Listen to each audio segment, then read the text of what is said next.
Hello, everyone, and welcome to God Talks with Reverend Goodwin. Tonight, our guest is going to be Frank Fredericks, who is the founder of World Faith.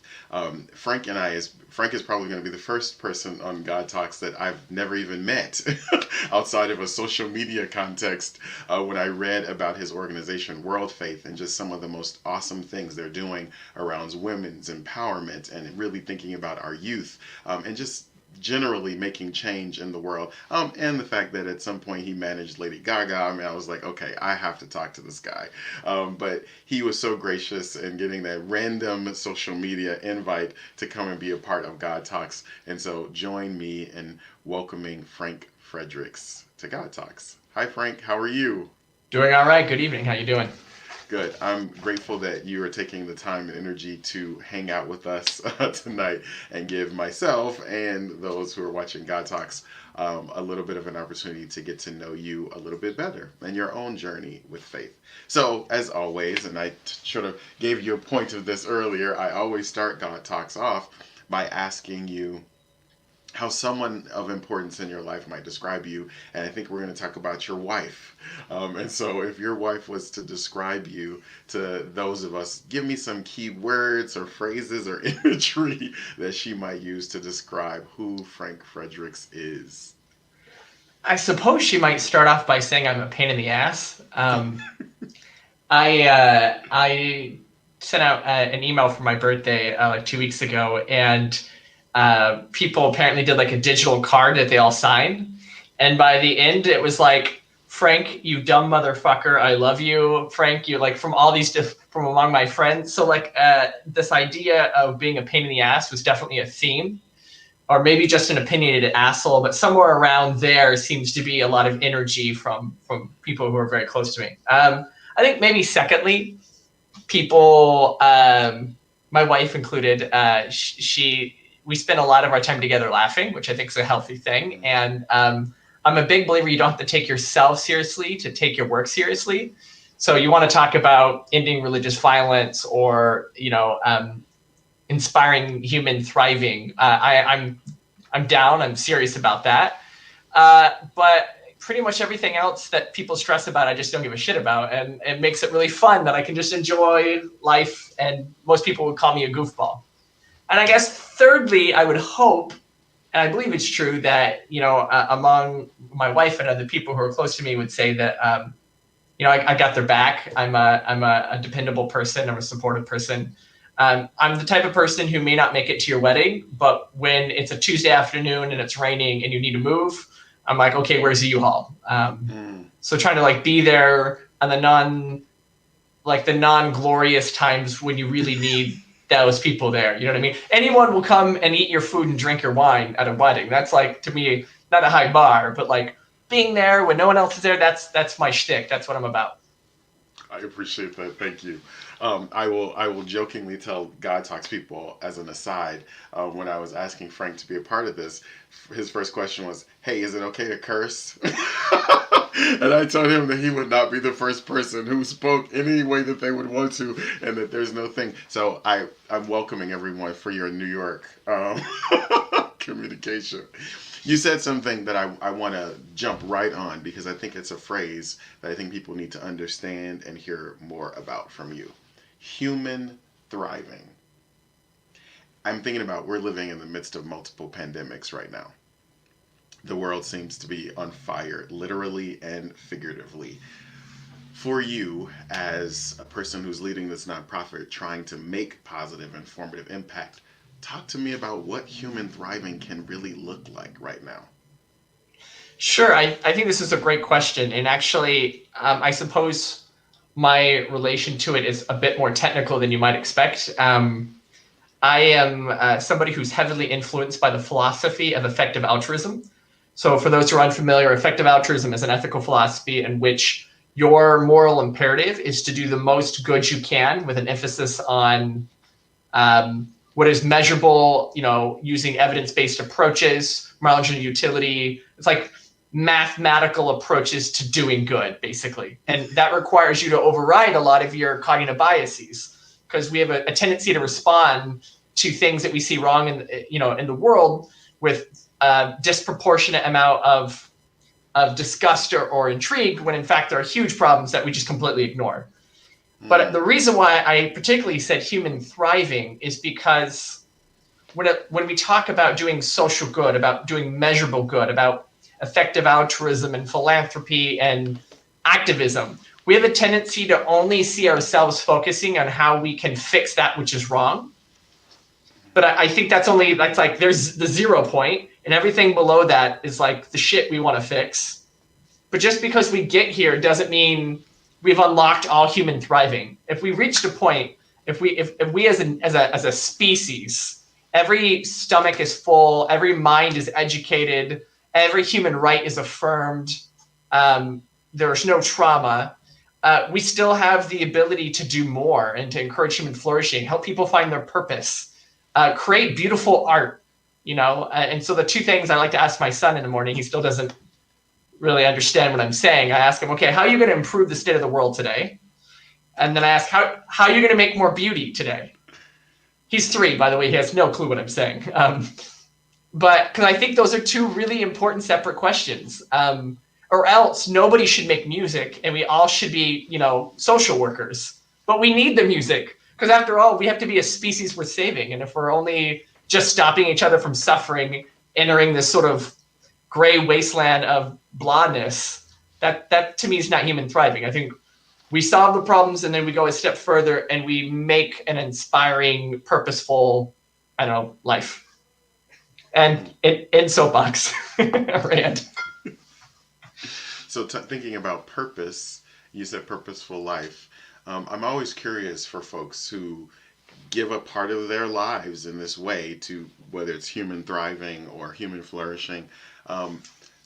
What's your purpose right now? Like what is it that gets you up in the morning? And the two questions you ask your son, in some ways I want to reflect those questions back to you. Yeah, my purpose, I believe, both from a religious theological lens and from like an enlightenment reason oriented lens, is to do the most measurable good I can. However, there's a couple interesting principles that I think are important there. One is around, I mentioned earlier, marginal utility, and the second's around replaceability. I know this is like nerdy math shit that people are probably like, what? Okay. But so marginal utility is actually really important in ethics, because there's such a thing as like the first dollar you give into an issue that is underserved can go a really long way. But at some point you can give so many dollars that it's actually the absorption capacity is filled, right? We give a lot of money to cancer research in the United States, which is awesome. We need cancer research, but we've also fulfilled the capacity at this point. Giving more money to cancer research won't necessarily do more good. And you can look at it in a lot of different ways. For instance, where can I spend my time where I actually have the largest marginal utility? Because at the end of the day, there's a lot less time than money. Money is just made up things that we use as a social heuristic so we don't kill each other when we need to exchange value. But time, I'm going to die. You are going to die. And there's a countdown clock. And so how I spend that, I want to be every minute you spend, there's an opportunity cost. And so among your options of this hour, where can you have the most impact in terms of, is being neglected by others and that I can do more there. So neglectedness plays a role. And then I think a third thing is replaceability. And the reason why I bring up replaceability is it's also like, let's say you're the top doctor at Sloan Kettering Cancer Hospital in New York. And under your watch, you've saved 10,000 lives, right? You can say, okay, I'm patting myself on the back and do a lot of good work. But if you weren't there, how much better are you than the next best person? Maybe because it's such a coveted, respected position, like the next best person is 99.9% capable of what you're doing. Well, your utility in this case, in terms of replaceability, is very little. You could actually get on an airplane, go to rural Burkina Faso, and work where you feel frustrated, you're under-resourced, nobody knows who the hell you are, there's no notoriety, but you happen to be in a place where there's no doctors, and so your actual replaceability makes it that your impact's huge. If you weren't there, this person would not see a doctor today. That to me is the type of thinking. So for me at this moment, I recognize that I believe the space of communal violence is under-resourced. And so which is why I've been leading World Faith. I think we have all the ideas and people and resources we need to solve the problems, but people don't believe it's possible to end communal violence. The resources are being spent the wrong ways. We spend way more as a species on military spending than we do on peace building. That's a problem. And the best ideas end up stuck on shelves at universities, and they're not necessarily presented in digestible ways to practitioners. So I really see, and this is going to be a theme, I think, for the rest of my life, even as I transfer out of working in peace building, which I'm sort of in the process of doing now. But in general, I think I can have the most impact, the largest utility. I'm hardest to replace if I can effectively connect the best ideas, peoples, and resources to solve problems. Right now, the problem is communal violence, but it certainly won't be the last cause area that I'm dedicated to. What do you think inspired your passion towards particularly communal violence? Because as you named, there's a series of things that Frank could be called, invested, moving in right now, and this is where you are putting your utility. So why communal? What sort of, now it's a why and what led you to this place. Talk a little bit about that too. So, I've told my story of how I founded this organization many times, and it's only over the last couple of years that I've actually reflected that I'm pretty sure my story might be a little bit bullshit, or like maybe Walt Disney. So I'll give you the story. I grew up in the country in an evangelical context. I remember seeing Teenage Mutant Ninja Turtles as a kid in New York City and knew I wanted to move to New York. I somehow got into NYU and went to move to New York to study there. I'm first generation educated. And I was struck by the diversity of the city compared to the rural place I was from. It really challenged me, and it inspired me to go study Christian and Muslim relations in Egypt. And that's really when I got inspired to do interfaith work. And in particular, I noticed it was young people who tend to be most likely to engage in violence and be victims of violence. And all I saw in the interfaith work that I found around me was sort of religious leaders doing dialogue. And I don't think old people talking can kind of young people taking action.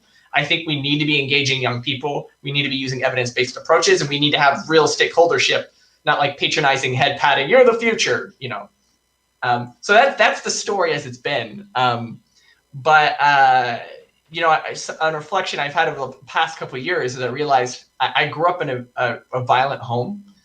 My dad was an abusive person, and I realized that I have a fire within me that gets ignited when I see violent injustice. And I think it sort of, I feel like I've learned how to take that which has the potential of being trauma and instead channel it into righteous anger and an ability to stay constructively dissatisfied enough to continue pushing through difficult work day in and day out when I see other people tend to tire. So for me, I think there's like a well of drive around this topic that's really driven to me where I am. But I also recognize that doesn't need to be the only place that I am for the rest of my life either. But yeah. What do you think caused the disconnect between what you just said and the Disney story you've been sharing?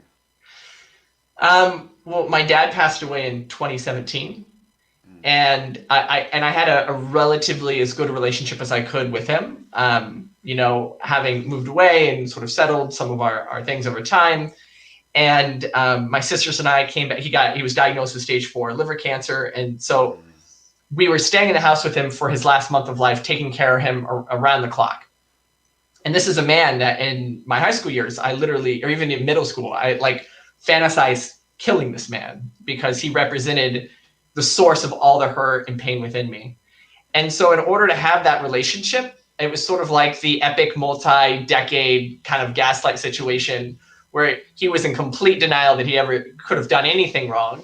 And my sisters and I sort of lived with that. We accepted that. We couldn't talk about it. It wasn't something. And so I lived in this reality that it didn't happen. But I know it did happen. And now, now that my sisters and I, we did like the right thing. We took care of him. We went through that process. We buried him. We whispered nice things into his ears as he passed. And, we gave him the best send off anyone could want. And I honestly don't feel that I own a damn thing at this point. I'm not publicly embarrassing. I have the ability to be open and honest that these are things that definitely significantly influence the trajectory of my life. So, yeah. I heard in there freedom.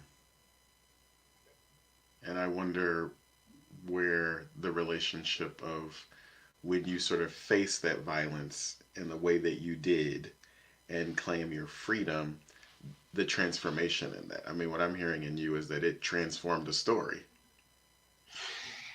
I think so. I would say there's two things. I think one Yeah. is oftentimes when it comes to people like our parents and other people who we both love and have hurt us, we feel a sense of duty and honor to maintain their delusions of grandeur, um, and for which my dad had many. And so I think part of it was just that we don't talk about it because it's going to generate heat and no light. And right, the best thing you can do in life is generate more light than heat, which is something I've had to learn because I'm a habitual shit starter. So learning how to like maneuver relationships in a way that I'm like not pissing people off intentionally was actually a lot of growth. And actually, coming back to your first point, another point of reflection that I've had over the last about 4 or 5 years is that the natural operating system of how I interact with people is very confrontational because that's what I learned as a child.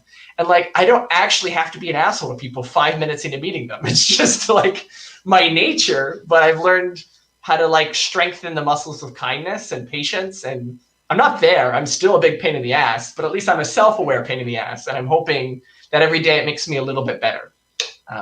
So I think that's a big part of it. And I think the second part of the freedom too is that, you know, I didn't walk like the part of taking and being with somebody through their end of life care and knowing you've done everything that you can and then it's over is sort of I have a sense that I have fulfilled that duty. That duty of maintaining this mirage was fulfilled through that entire process, and I am freed from those obligations essentially. Um, yeah, I think that's it. Do you feel that we are trapped in communal violence because all of us, in some ways, are helping to maintain a mirage? So no, I actually think communal violence is a natural, um, not even a flaw, a characteristic of the human operating system. I think the in a resource scarce environment with great uncertainty, the ability to create an us and them of any heuristic probably uh, and strengthened individual selection and group selection over a period of 400,000 years. It just is not useful anymore. Probably starting with the Neocene period of like the farming revolution in the last 10, 20,000 years. Suddenly it makes a lot more sense to be collaborative with larger and larger circles of people. But just because we are in a different social situation doesn't mean the operating system in our brain has like evolved to match our new reality.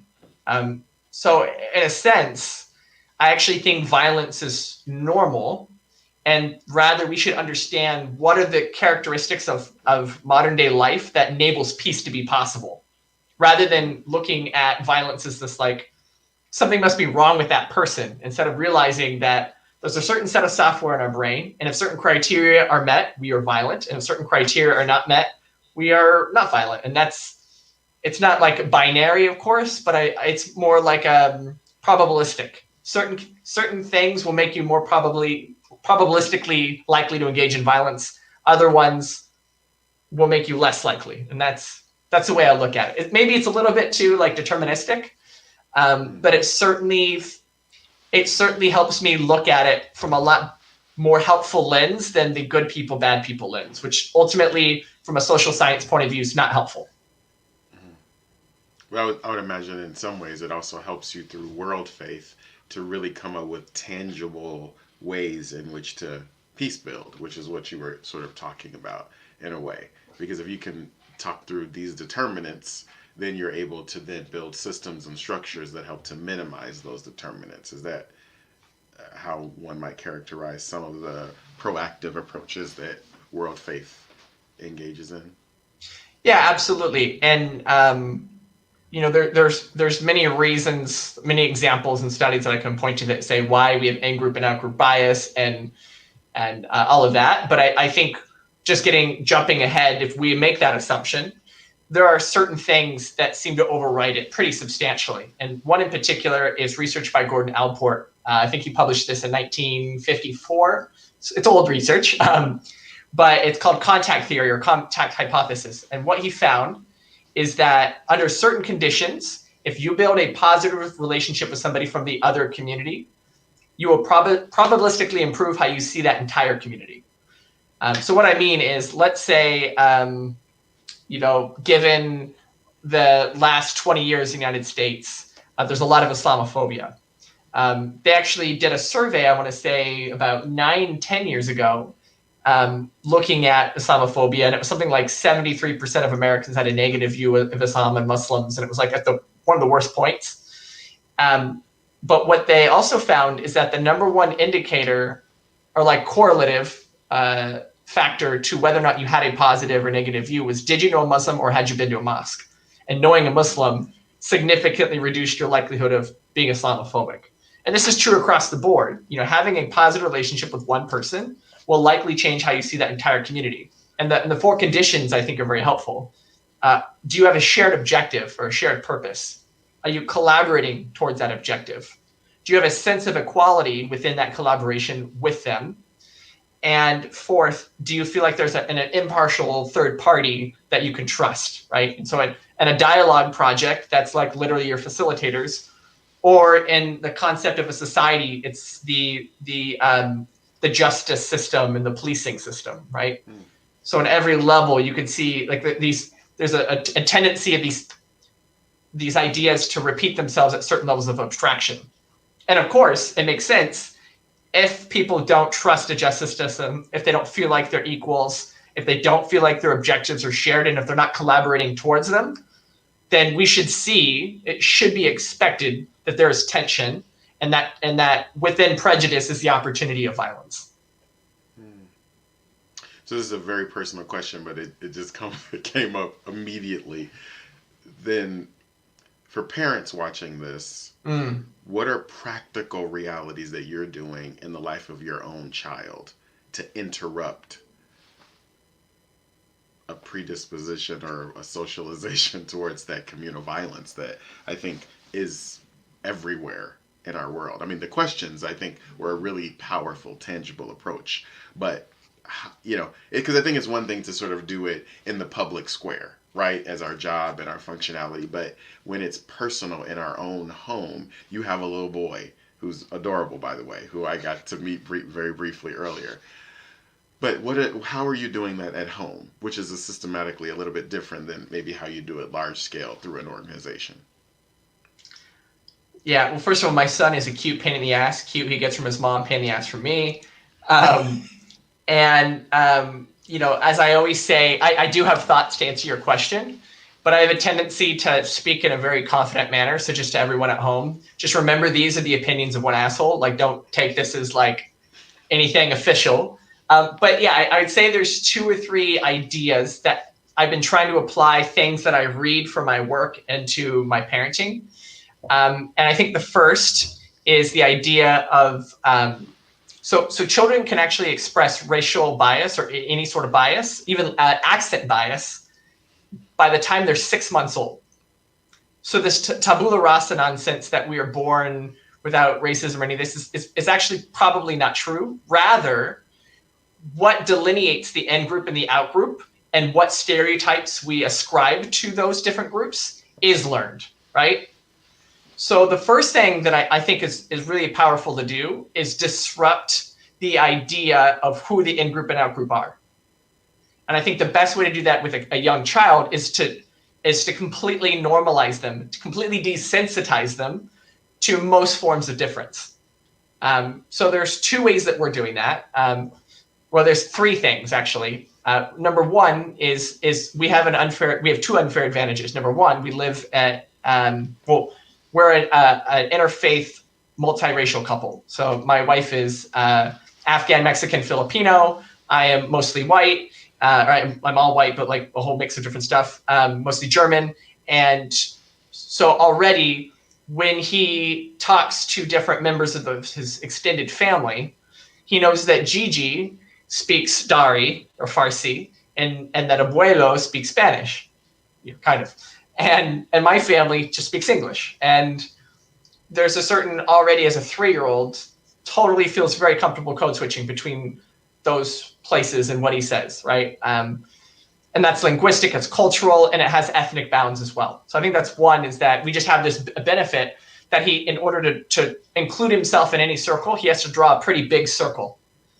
I think the second thing is that we live in a very diverse city in New York City, in Queens, which is the most diverse municipality in the world. Our friend circle is very diverse. So for his first 2 years he was alive. My wife was working at a school that was focused on Mandarin. So beyond having a mixture of Latino and Black and other ethnic groups, Arab, South Asian, et cetera, at the school, there's a huge Mandarin population as well, Mandarin speaking population, Chinese population. And as a result, her group of friends is very different. My group of friends from the World Economic Forum and everything else, so he just is constantly surrounded by people who are very different. But I think that there's another piece to it, is most people don't have access to those things. But another thing we try to really do is put a diversity of experiences and stories in the books that we read him.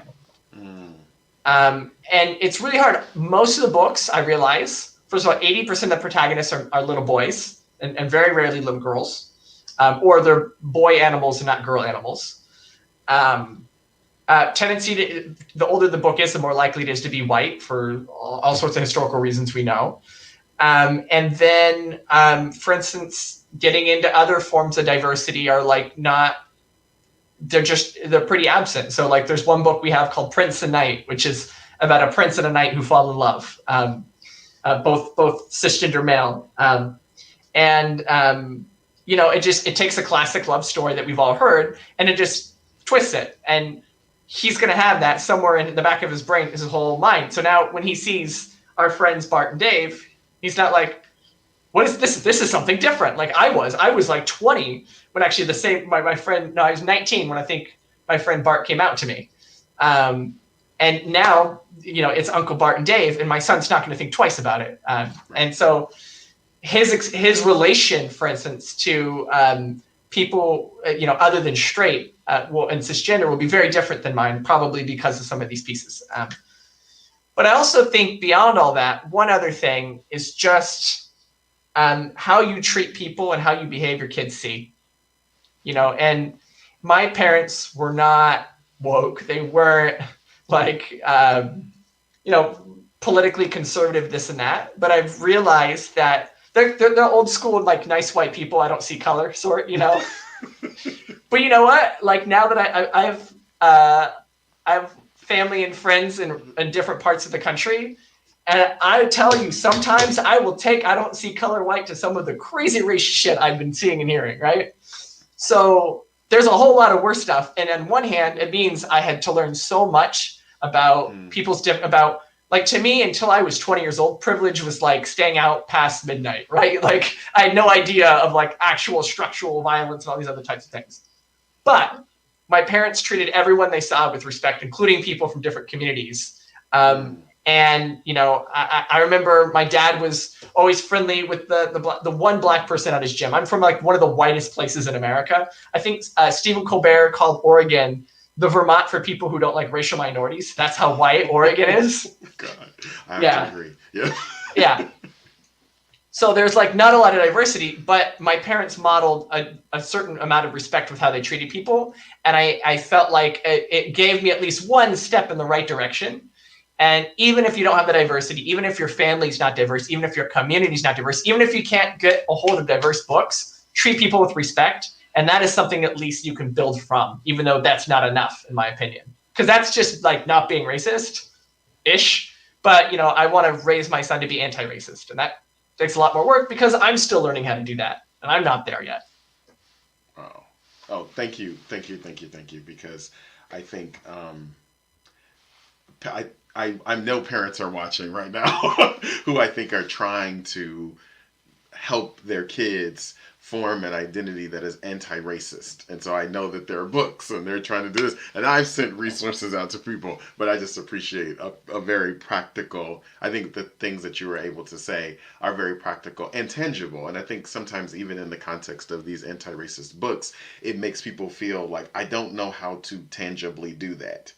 And I think I often ask people if I go through your Facebook page and all of your friends are posted and everyone looks exactly like you and it's completely homogenous, yes, you're probably not creating an anti-racist or anti-homophobic or anti-whatever reality, because it's so the same. And so how do we branch ourselves out of our comfort zones to extend that? So thank you. I'm seeing comments that people are like, whoa, about what you've shared. So I really do appreciate that.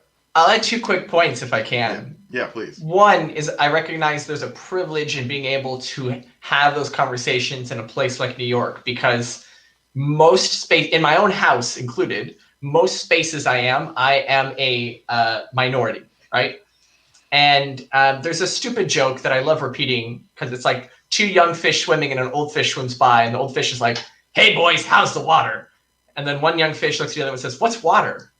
Right? You're swimming it, you never notice it, right? Well, I sort of like straightness and whiteness and all sorts of stuff. Like, I suddenly became very aware of the water because I was taken out of the water, right? But I can't expect people where I'm from in a place that's still 90% plus. Like, if you were to sample their friends at random, and 90% of the population is white, then you would expect 90% of their friends to be white, right? So it's actually really hard to like break out of those circles in some places. And that's on one hand. So I'm sort of like, not to give people a pass, but to recognize that people's ability and access to do so is unequal geographically in America. And that correlates pretty strongly with political affiliation as well. The second thing I'd say is there's also some of the sort of progressive books that are actually, I find, very unhelpful. It's sort of like the metaphorical, Black Lives Matter plaza, but we're going to increase the police budget by 20%. Like a lot of virtue signaling, a lot of like demonstrating something, but not actually like getting into the nuance of it. And I find that to be as problematic, where there's certain books we have that are progressive. We actually stop reading to him because we're like, we actually don't like the way that it's like there's a pro women's book that we have. It was like women leaders, but they're all really long and skinny and like drawn and like in a way that is not an active, like good representation of the woman form. And I feel like that's actually creating a whole different problem. And it's like really patting yourself on the back progressivism. Like, no, that's not what I'm looking for. Versus what a good book. There's a book called Julian Loves Mermaids.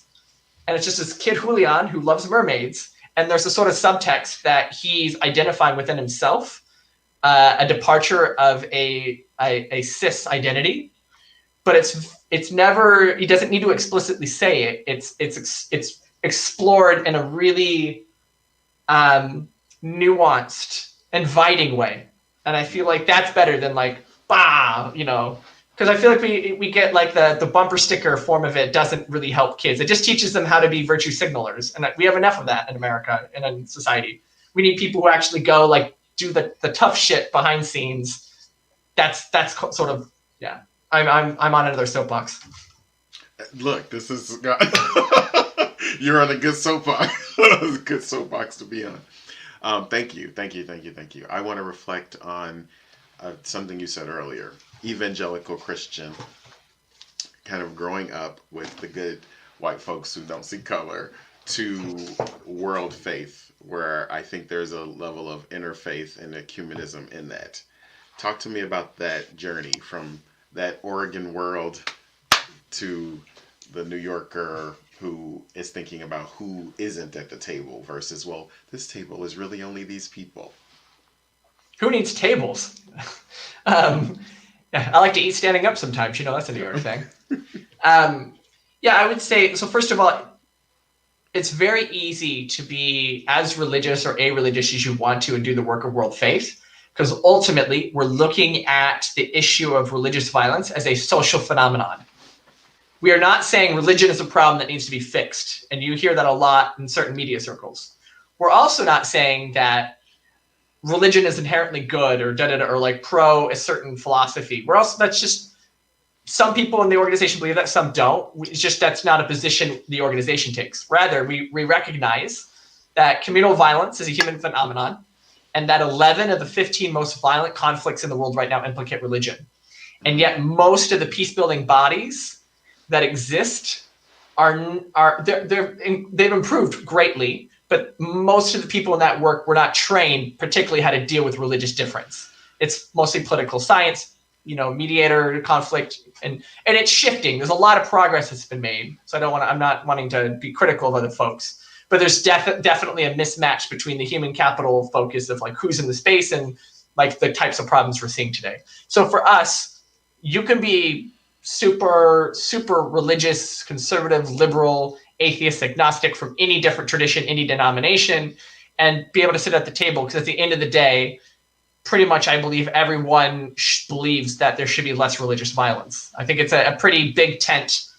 It's not a controversial claim to make, in my opinion. However, for myself, I do find that my theology hasn't changed so much, and maybe I'm sure my positions have changed. I'm in general, I'm probably much more like on a lot of social justice issues, I'm probably much more progressive than I was when I was younger. In fact, yeah, I can say that pretty definitively.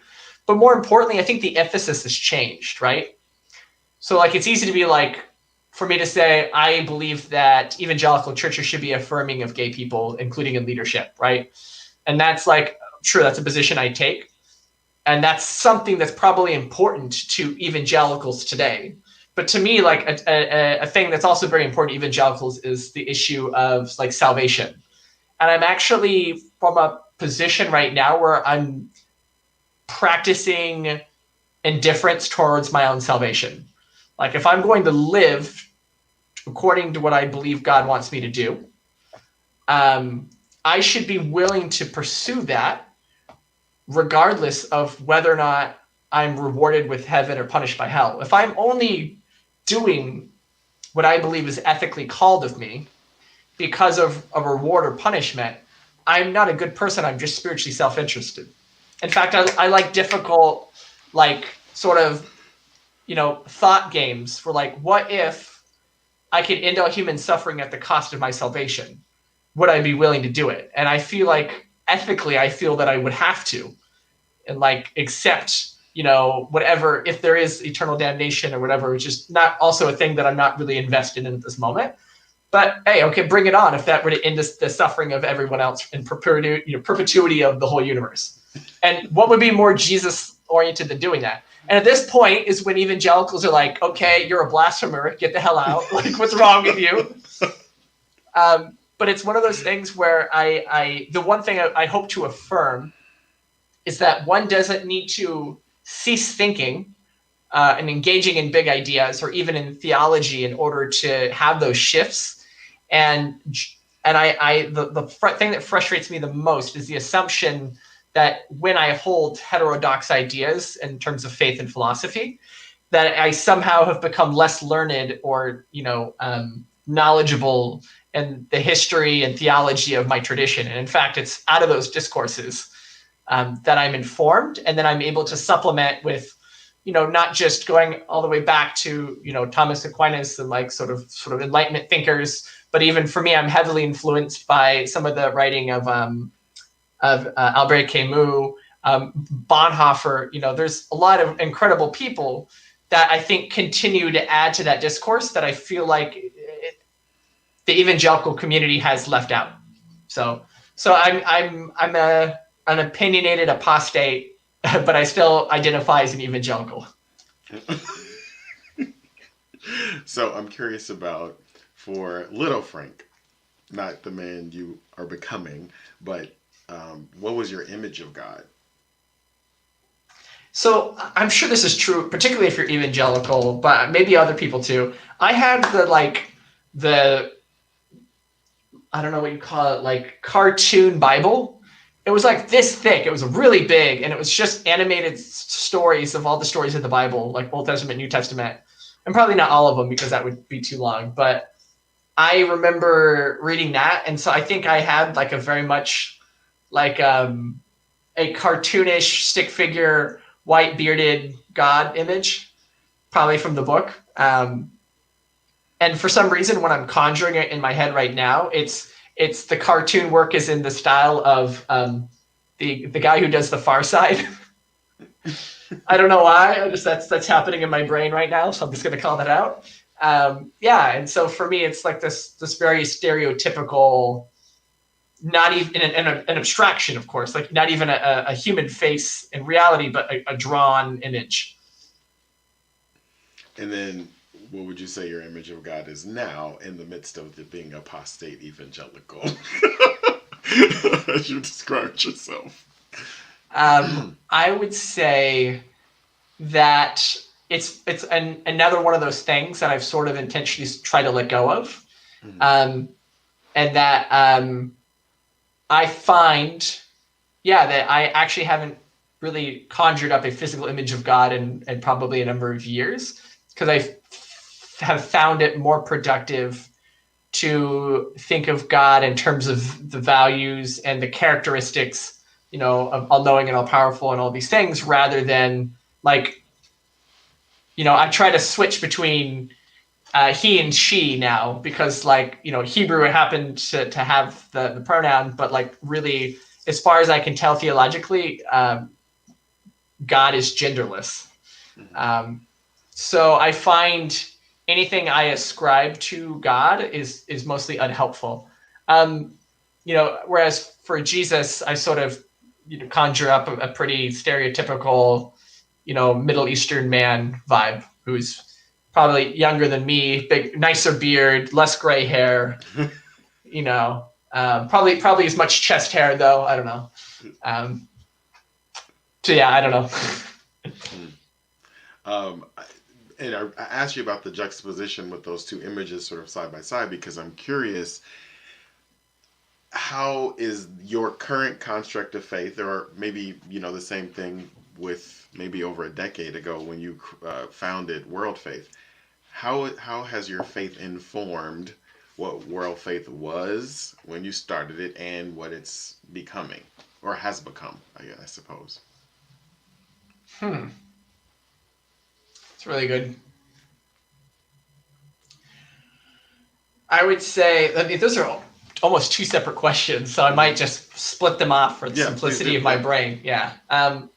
So for my faith and my philosophy, my worldview, I have found that the writings, in effective altruism, like Will MacAskill in particular, who I both find to be probably one of the most influential, like, living philosophers and also a drinking buddy. And then in terms of effective altruism, I already described Albert Camus and some of the aspects to absurdism, our hunger to know, and our inability to actually know. And then thirdly, some aspects of Stoicism has not augmented my faith, but rather emphasized and accentuated and made more apparent to a couple of Christian values that I consider to be my core practice now. And those it's threefold. Practicing removal of expectation, basically. Much of what we do and how we interpret the world deals with expectation. And it's totally normal. Our brain is like a Bayesian machine that's constantly trying to reduce surprise by creating a better and better model of the world through active inference. It's called the free energy principle by Carl Friston, who's a really interesting researcher. So my brain just has this model. It's always trying to work. And when I look at Daniel Kahneman's research, it also, our interpretation of how we feel about things is completely tied to expectation. So for instance, if I give you $100, the absolute value of $100 is meaningless to you. If you expected me to give you $10, you're very happy. If you expected me to give you $1,000, you're pretty pissed off. Expectation affects everything, right? So when we were expecting our son to be born, people would ask me, do you think it's a boy or a girl? Do you want a boy or a girl? And I'm like, I have no expectation. And that's both true and also a practice I want to maintain. Like, and then people are like, but do we buy like blue or pink? I'm like, don't. Like, buy both, buy red. I don't give, like whatever. And so there's really simple ways to like remove expectation. I think the second, which is very much, I think this almost the same thing, but applies to different places, is practicing indifference. And that there are just so many choices we have to make every day, and to remove as many of them as we can so we avoid decision fatigue and save our decision-making capacities for the highest level decisions we need to, like those of ethical consideration. I try to do, and it's hard. Like, so I have this shirt and 5 colors and 3 prints, and I can just go in the closet and grab it. And in fact, most of the time I'm not wearing a shirt here, but I have to put a shirt on because at least it's from the waist up. No one has to know whether or not I'm wearing pants. Yeah. So I like the practice of removing, and I want to practice indifference. And it doesn't mean that I am actually indifferent. It means I'm striving to practice it. So I just published something this week about infertility, and that my wife and I have been struggling to have a second. And we went through fertility clinics. We've gone through all this. And I always had this image in my mind. I was clearly not indifferent towards having another child. And I'm still not. I can consciously say, yes, I'd like to have another kid. But I'm practicing indifference to recognize, to allow my brain to fill in the gaps of a path forward on a route that I didn't think I'd ever take. So I think that's it. And then the third one, and I think this is probably the hardest for us as Christians, as English-speaking world American, like all the cultural baggage that sort of intersects, is dispossession.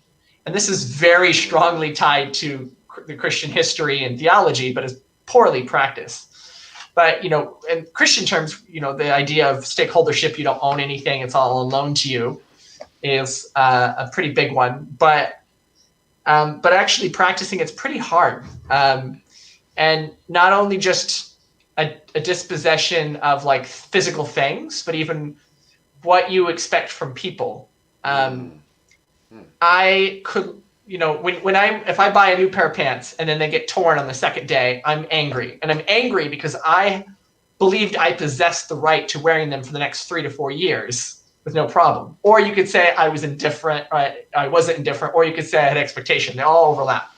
But the point is I had this, I thought I was entitled to something, right? And as a result of that, I therefore feel frustrated and angry when it's gone. Similarly, we look at relationships in our lives and we believe that we are entitled to a person's presence or attention or love or their gifts or their whatever. And I have actively decided that I want to dispossess myself of that. And if a day comes when people even I love close to me decide they don't want to be near me, I can be upset and feel like I've lost something that I possessed that was mine, or I can look at it as a thing that I am no longer a steward of and that I can appreciate the time that I had it. And in fact, that's all of life, because we're going to die. This bag of meat you and I are floating in right now is like not going to be around, and we can be really frustrated about it and freak out, or we can just accept that, and so even in elements of that come from Taoism and from aspects of like the Vedic traditions like Hinduism and all of that. So I'm influenced by those, but it's all deeply there from a Christian perspective. I kind of had a beat into my head from a few different angles before I could really internalize it. So I think those are the 3 main things that are really occupying my mental space in terms of like religion, philosophy, practice on a day-to-day basis. And so kind of as we are coming to our end of our time together, I'm curious,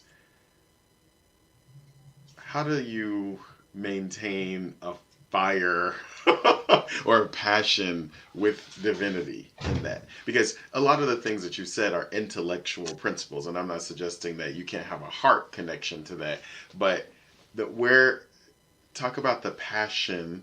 I'm thinking about that, the root, the pasoa, the fire of your connection to whatever this image is that's kind of I think informed by all of these different practices that offer some deeper clarity intellectually for you. How do you stay connected in the midst of also not having attachment? I was trying to figure out how to word my question in the midst of the detachment reality that we just talked about.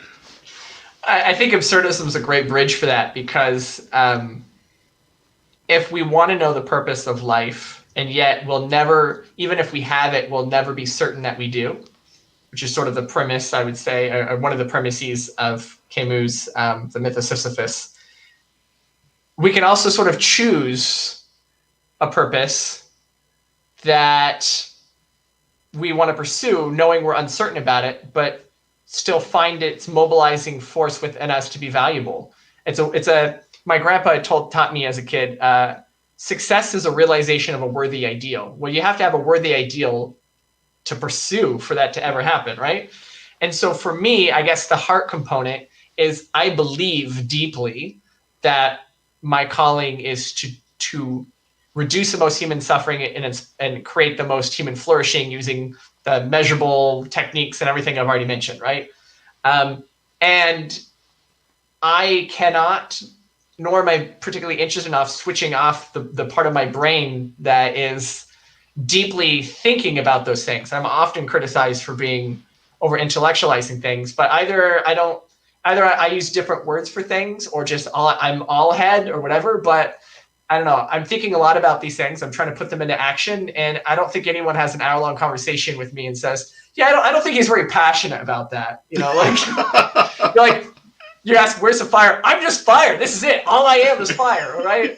Everything burns. This is light. So as a result, I find that I don't really struggle to like the power of those practices is that it puts a pause between the stimulus and my response, because there are some times when I'm generating heat and no light, but I really want to be more intentional about how I navigate those spaces. And in particular, I have found in a leadership role, especially, that I need to be better with how I engage people, because people are not human doings, they're human beings. And I need to sort of be less of an asshole with folks, So it's a work in progress. I'm curious, can you, and I know this is a different angle of a question than we've been talking about, but I do want to give just a couple of words about world faith. Yes. Because I think we've obviously, we were talking, yeah. The part of God Talks is you, which you've been amazing at explaining kind of your thoughts about stuff, but I do want people to hear just a little bit about world faith. Would you mind sharing a little bit about that? Absolutely. So World Faith's mission is to end religious violence. We do this by getting young people to work in development projects together. And by doing so, they humanize each other through contact theory, which I mentioned earlier. So using this model, we have chapters across 8 countries. And the young people in these chapters are leading projects dealing with early child education, women's empowerment, public health. These are issues they've identified locally that they want to engage in. And then we centrally try to support them in doing that work. And you actually asked earlier about that transition that happened within the organization, and I can actually answer it with this. People often ask why women's empowerment, public health, and early childhood education. Well, that actually came from the ground up. We just said, do any volunteer work, and the folks running the chapters ended up coalescing around a couple key ideas. And what I love about that is, if we use the term, anti-racist to talk about really dealing with stuff in the United States, when it comes to our global structure, I really like the framing of decolonization. And global nonprofits can really fall in the trap of being sort of neo-colonial in the way that they function. And we are not free of that. We are part of that system, and we could be, self-reflective and self-critical.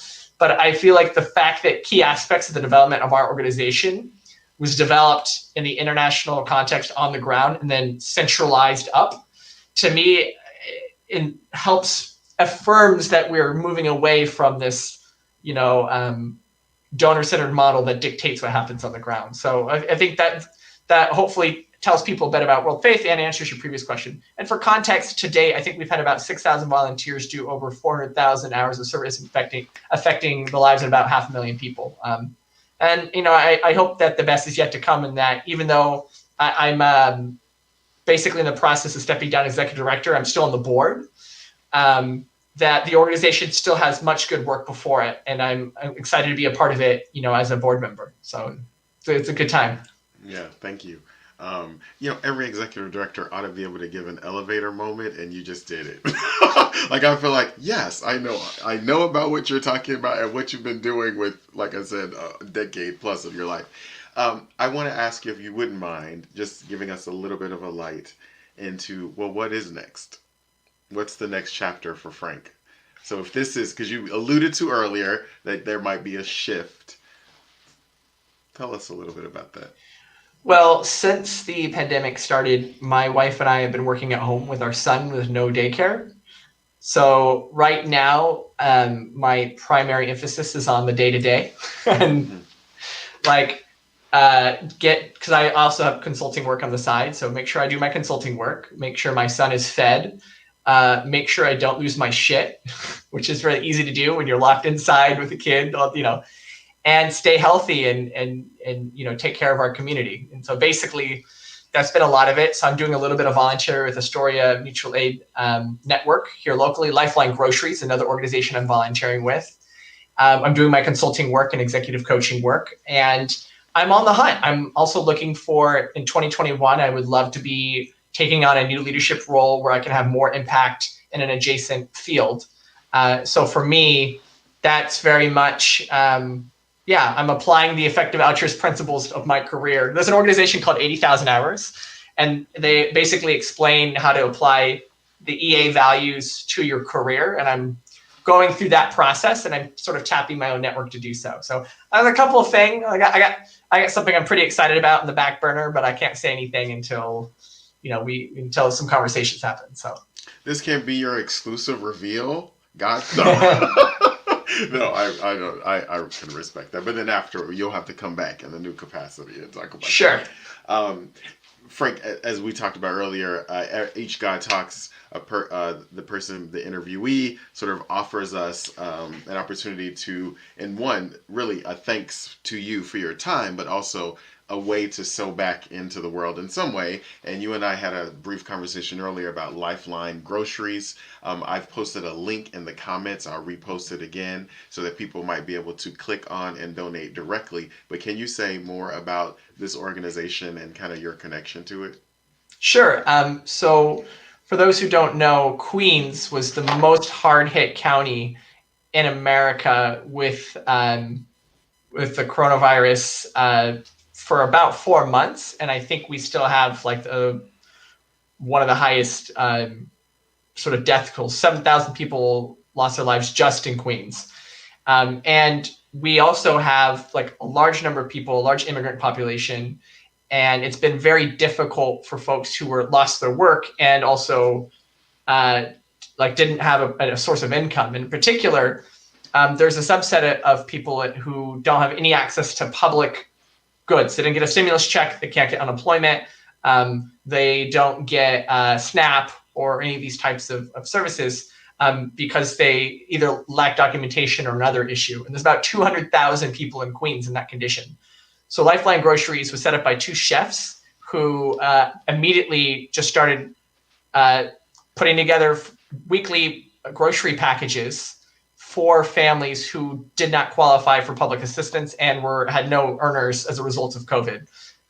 So it started, I want to say in March. I think now there is 600, at least 600 families being served. I actually think it got increased this week to a whole bunch more, but I don't know the number. I've been volunteering with them from whether doing packing or theory of change, impact strategy work, taking out the trash to try to balance the budget. They're doing amazing work. So for my birthday, I was raising $3,030 towards that. I think we're still shy of the goal if people want to chip in. $3,030 will sponsor the cost of groceries for all the families being served for the week. So that's why we use that number. So I invite people to join and support that work and learn more about it, and also find out what's happening in your own community. There are other mutual aid networks of folks, helping each other in the spirit of solidarity. And so I encourage people to get involved locally. Thank you. And then Frank, just off the top of your head, the website to your organization is it worldfaith.org? Worldfaith.org. And since sometimes people hear me, world like the planet, faith like religion.org. Yeah, so I also want to invite people to check out worldfaith.org so you can see a little bit more clearly about the work that Frank and his organization is doing, but then also, of course, Lifeline Groceries, which again, just the link is in the comments.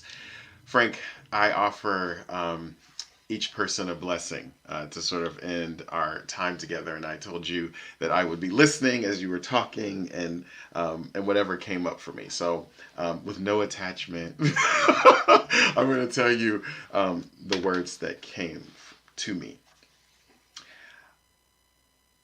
I want you to be able to, in your own journey, pause long enough to realize the power in the fact that you have turned your own pain into purpose, and you've turned your own pain into promise.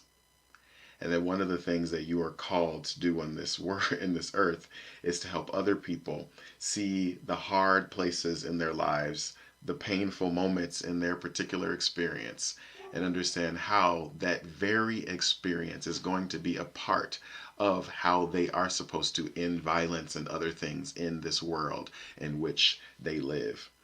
There's a great book called Wounds of the Heart.